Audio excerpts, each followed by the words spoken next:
Assalamualaikum warahmatullahi wabarakatuh.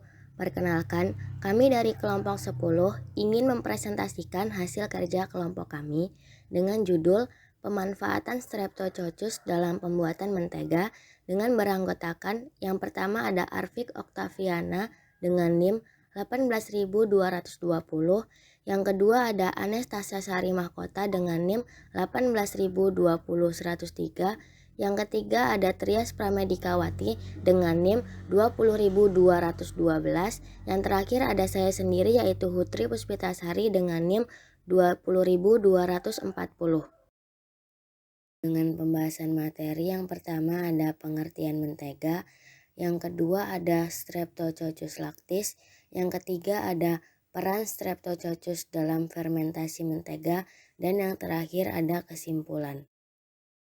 Pengertian mentega.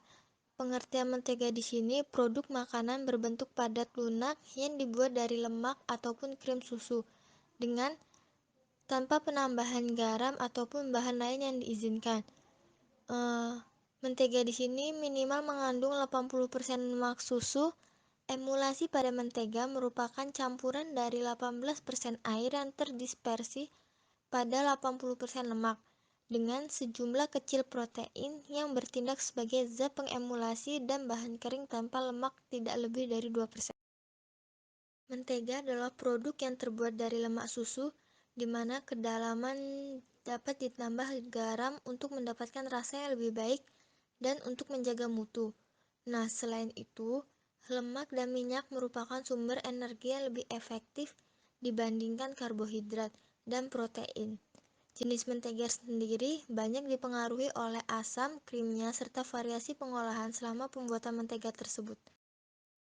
Selanjutnya, Streptococcus lactis. Streptococcus lactis adalah bakteri yang termasuk dalam kelompok Streptococcus, yaitu bakteri berbentuk bulat yang dikelompokkan dalam rantai panjang dan tipis. Dinding sel bakteri sangat tipis dan terdiri dari peptidoglikan, yaitu polisakarida yang mengikat protein.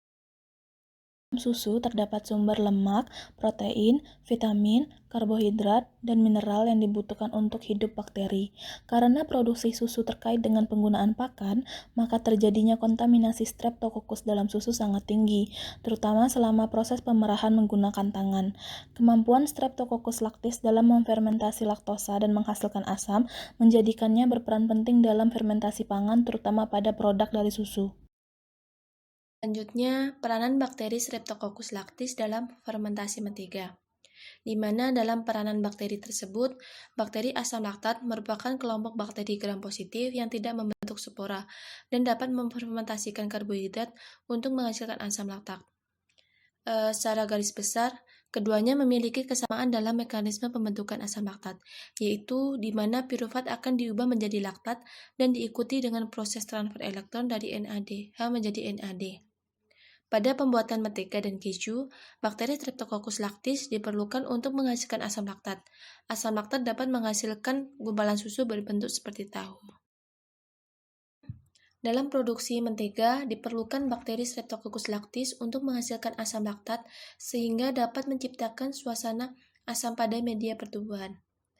Dalam media pertumbuhan ini dapat menghambat pertumbuhan bakteri patogen yang tidak tahan terhadap lingkungan asam tersebut. Konsistensi akan menjadi keras karena asam laktat yang dihasilkan oleh bakteri Streptococcus lactis dapat menyebabkan protein menggumpal. Dari pemaparan di atas dapat disimpulkan bahwa pengganti mentega ialah margarin yang biasanya lebih murah dan memiliki sedikit lemak dan kolesterol. Jenis menteganya sendiri banyak dipengaruhi oleh asam krimnya, serta variasi pengolahan selama pembuatan mentega tersebut. Streptococcus lactis adalah bakteri berbentuk bulat atau lebih tepatnya termasuk dalam kelompok Streptococcus, yaitu bakteri berbentuk bulat yang dikelompokkan dalam rantai panjang dan tipis pada pembuatan mentega dan keju. Bakteri Streptococcus lactis diperlukan untuk menghasilkan asam laktat, serta asam laktat dapat menghasilkan gumpalan susu berbentuk seperti tahu.